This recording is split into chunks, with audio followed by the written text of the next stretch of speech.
Okay, let's unpack this. Trying to get a passport, it can feel like navigating a maze, can't it? Oh, definitely. All those forms, the specific requirements. And you're always worried, that one tiny mistake could just derail the whole thing, cause delays. Yeah, it's a process a lot of people find pretty daunting. And the sources we looked at today, they introduced this online service, app.mypassporthub.com. It basically positions itself as like a helper for you through that challenge. Right. So our mission for this deep dive is simple. Let's look closely at what this service claims it offers, Yeah. how it says it works just based on these sources, and figure out its stated role in, well, helping you get that passport sorted. Okay. So based on their advantages page and the website info, the main claim is making it simpler, quicker. And crucially, helping you avoid the risk of submitting an application with errors. They really lean into that. They do. They explicitly say errors aren't just annoying, they're costly and takes more time. Which makes sense. I mean, everyone knows errors on government forms, especially passports, can mean serious delays, maybe even rejection. Exactly. So when a service comes along offering comprehensive error checking, well, they're aiming right at that big pain point for people. And they put a number on it too, didn't they? Something about volume. Yeah, what's interesting is they state over 140,000 passports processed. That's the claim in the source. Okay. So how does this service actually, structure its help? What specific U.S. passport forms do the sources say they cover for you?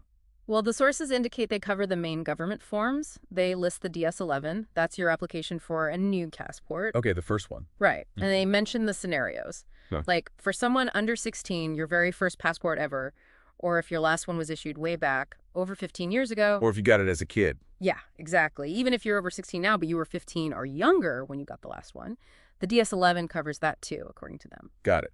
So the starting point, what about renewals? That's pretty common. For renewals, they mention the DS-82 form, and the requirements they list for using their service for this seem to mirror the standard government ones. Like needing your old passport. Uh-huh.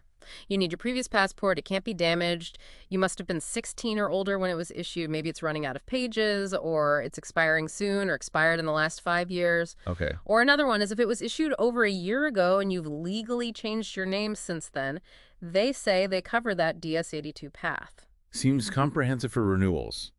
What if, you lose it? Or it gets stolen? They say they handled the DS-64 as well. That's the form for reporting it lost or stolen. Just reporting it. Or getting a new one, too. Both, apparently. The sources say their service helps whether you're just reporting the loss or doing that and applying for a replacement at the same time. Okay. And fixes, like typos or name changes on a current passport. Yep, that seems to fall under the DS-50504. The sources say this form is for correcting printing errors, but usually within a year of it being issued. Sure. Or making changes if you have the right documents or if you have one of those limited validity passports. And kids. Passports for kids. They specifically mention the child passport process for under 16s. They note the government requirements, proof of U.S. citizenship, proof of the parental relationship. So yeah, it looks like they try to cover a pretty wide range based on these standard forms. That range does suggest they're trying to hit different points where you might need help. So, okay, stepping back, how does using this service actually work? What are the steps, according to the sources? So the sources lay out a few steps. First, you go on their platform and select your form. Makes sense. Then you fill it out online. They mention using their Pro Online Wizard for this part. Okay, so an online form filler, basically. What's next, after you've typed everything in? This seems to be a key part of their pitch, professional revision. Ah, the error checking. Exactly. According to the sources, your filled out form gets reviewed by their experienced experts. They say it's for maximum optimization. This ties directly back to that error checking benefit they emphasize. Right. That review step sounds pretty central to their whole avoid mistakes claim. Yeah. Okay, so it's reviewed. Then what happens? Then you receive and print your reviewed document. So you print it. Yes. And the sources are really clear on this next part. Cool. You are the one responsible for the final submission. You print it, and then you have to mail it and deliver it to a passport office, depending on your needs. You follow the official government procedures yourself. So the service helps you get the form right, but actually getting it to the government, that's still on you. Precisely. And crucially, the sources state, all government fees are paid separately. Okay, that's important. Service fee is one thing, government fee is another. Right. They even mentioned providing a link to the official government site, which kind of reinforces that they handled the prep, not the final government transaction. That separation is key.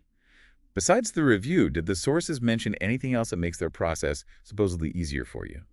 Yeah, they list a few other things aiming for that smooth experience, like a simple, intuitive application form, easy step-by-step instructions to guide you, and also 24/7 customer support if you get stuck. Okay, so putting it all together, based on what these sources describe, what's the takeaway here? Well, it seems this service, app.mypassportshub.com, positions itself as a tool focused on making the form completion part of getting a passport simpler. And specifically trying to catch errors before you submit, which they claim saves you time and hassle, maybe even money, down the line. Which I suppose raises an important question for you, the listener, to think about. Well, given that you pay their service fee on top of the mandatory government passport fee, and you still have to handle the printing and the final submission yourself, does that potential value the simplified filling, the expert review for errors as described by the service, does that outweigh the extra cost and the steps you still need to take for your specific passport situation? Something to mull over as you navigate that whole process.